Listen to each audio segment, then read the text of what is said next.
Hi, and thank you for clicking on my link. What I'm going to do is I'm going to walk you through the fan-made Dragonriders of Pern game. For those of you who followed an advertisement or clicked on a link by accident and have no idea what Dragonriders of Pern is, it is a book series that came out. Largest popularity was in the 80s and early 90s. It spawned a number of merchandise, a couple of its own computer games, and there was actually talk of making a movie, but unfortunately Anne McCaffrey, the writer of the series, she was kind of notoriously hard to work with, and so that kind of probably shot down any chance of a movie being made, although I understand there's talks about making a movie now, so who knows what's going to happen. I kind of don't know if the Dragonriders Pern series actually would translate well into a movie, because Dragon Riders, it's really not that action oriented. There's a lot of slow drama in there, and I don't think it's going to translate very well. In order to make it work on the big screen, it's going to have to change so much that Dragon Rider fans won't like it, and if you follow the books too closely, the regular audience won't like it. As far as the books go, the books themselves were kind of hit and miss. Actually, some of them were really good, like Dragonflight or Marita Dragon Lady of Pern. Some of them were really boring, like the White Dragon, or I can't remember what was that. It was the third Harper Hall novel, and there were some others. A lot of them were just plain old mediocre. But it really latched onto the fantasy part where you get to ride a dragon and fight Thread as it fell through the skies, and that seems to be what the big appeal was. It's kind of waned now since Anne McCaffrey's passed on. Her son Todd kind of took it over a little bit. Of the merchandise that came out, there's a lot of little things. There was a nice calendar that came out in 1985. There was a board game where you were the Weir leader, and the object was to make alliances with the Lord holders and fight Thread. It was kind of a fun little game. It had a two-player version, and also it had a one-player version where you basically played the regular game until you came across a certain card, and it was kind of fun. I liked it, but I think the biggest most popular thing that came out of it was the computer games. The most popular one that came out came from Epix, called Dragonriders of Pern. It was based on the second novel, Dragon Quest, where you were the leader of Bendon Weir, and your job, kind of like the board game, was to make alliances with the different lord holders and master craftsmen, and you actually got to fight Thread in the game. You can either let the computer do it, or you had an arcade version where you could fly your dragon. That was kind of cool, and in higher difficulties, there was kind of a 3D aspect to it, which was kind of new for back then. This came out in like '84 or something like that, so it was pretty good for its time. But it was mostly a text game, a strategy game. I played this game for hours, and whoever I think got to 20 points first won the game, or whoever had the most points at the end of a certain number of turns. Turns is the Pernese word for year, so if I swap between year and turns, that's what I'm talking about. I'm talking about year, and so I kind of liked it. It was actually popular enough where it was going to spawn a sequel based on the Morita book, but it never came out. I don't know if the company went out of business or they decided against it. But that was also the time when those games were kind of starting to wane. It was for the Atari and the Commodore, and the Atari was kind of waning at that time, and so that probably led to it too. There was another game that came out in 1990 or something like that. It was called Dragonrider Chronicle of Pern, and that was more of an RPG game, and it was roundly criticized for having a poor interface, poor plot, a very generic plot. It had some Pernese aspects to it. It's kind of nice to visit the different places and see what they look like, but overall the game was really panned.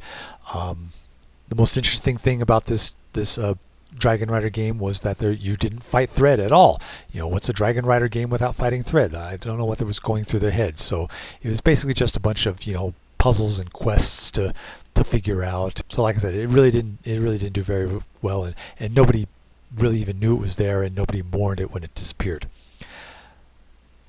on the and that came out for the IBM, and I don't remember if it came out for the Mac or not. So just to give you the complete information, but that's what officially came out. Unofficially, fans kind of did their own thing. They came out with their own merchandise, and that was kind of frowned on. But also there were some computer games that some fans made. One of them was a companion game to the Dragonrider Pern board game that played on the Atari, and it basically played as your opponent. So if you were kind of didn't want to play the solo game, but you had no one else to play with, the computer would play the opponent for you. And it played a fairly decent game. It wasn't great, but it gave you someone to play against, except for thread fighting. For thread fighting, it just gave you a list of instructions, and you placed all the discs and everything like that according to the instructions. And so there really wasn't a whole lot of thought to that. But for the regular part of the game, it was kind of a decent opponent. And the nice thing, it kept track of all the cards for you and everything like that. So that's kind of a bonus too. So you didn't have to do it. But what we're here to talk about is the imaginatively named The Dragonriders of Pern fan-made game. This came out for the Atari and the IBM. This came out in the early 90s or something like that. This game was widely panned because of its extremely poor interface. It's a text-based game. There's no graphics, so that was kind of a point against it right there. And like I said, the interface was just truly horrible. You typed in your commands, from a menu 1, 2, 3, 4, and it had no help menus or windows or anything like that. So you had to kind of remember what the commands were. And during thread fighting, that actually got a little hairy because things were kind of happening so quick. You had to remember the different commands, and you can actually stop the clock by hitting a key and just waiting for your input. So like I said, the interface was really terrible, and that turned a lot of people off. That's too bad for them, because it is one of the most in-depth, thorough Dragonriders of Pern games you will find out there ever. You really get the feeling of what it's like to be a Weird Leader. On top of that, beginning in version 2.0, everything about the game changed. The interface was different, the input was different. No longer did you type commands in, you used a mouse. So all the complaints about the interface with this game, they're gone. It's much easier to do. There are menus all over the place. Still no help menus or anything like that, but the game is much easier to play. So what I'm going to do is I'm going to show you version 2.0 of this game. More likely than not, you have, if you've actually been able to find this game, good luck on that, but if you can actually find it, you're probably playing version 1X, more likely 1.1 or 1.2. This game goes all the way to 1.5 before it makes the jump to 2.0. So in the 1X games, you're doing the typing in thing, but in version 2.0 or 2X, if there are versions beyond that, you're using the mouse. So let me show you how to play this game, the 2.0 version, and I will try sort of to explain the differences between the 1X and the 2.0, just in case you have 1X and you're trying to figure your way around that one, and you want to know the differences between 1X and 2.0. So okay, here we go. So the first thing you do is you get a start screen with a little version number right down there in the lower left-hand corner. As you can hear, this is the music from the Epic's Dragonriders of Pern game. There are two different versions. This is the Atari version that you I guess you can kind of sort of hear. There's also the Commodore 64 version, which is not as good as the Atari theme is. The image comes from the 1985 Dragonriders of Pern calendar, and what you do is you just press escape to start. So there's a little keyboard that you do have to use at the very. So let me go into press escape. So here's the opening screen. You type in your name. It has to be a Dragonrider name, which means there's an apostrophe in the second or third position. So Falar, Chagall, stuff like that. So I'm going to choose the name Dakar. And if you're allowed 8 characters here, if you go too far, it'll hiccup at you. You're allowed 8 characters, and it must be a Dragonrider name, not a valid Dragonrider name. So I'm going to choose Dakar. Next is your dragon's name. You're allowed 10 characters here, and it must end with the letters TH. So I'm going to choose the name Aerith. Or how about Aerith?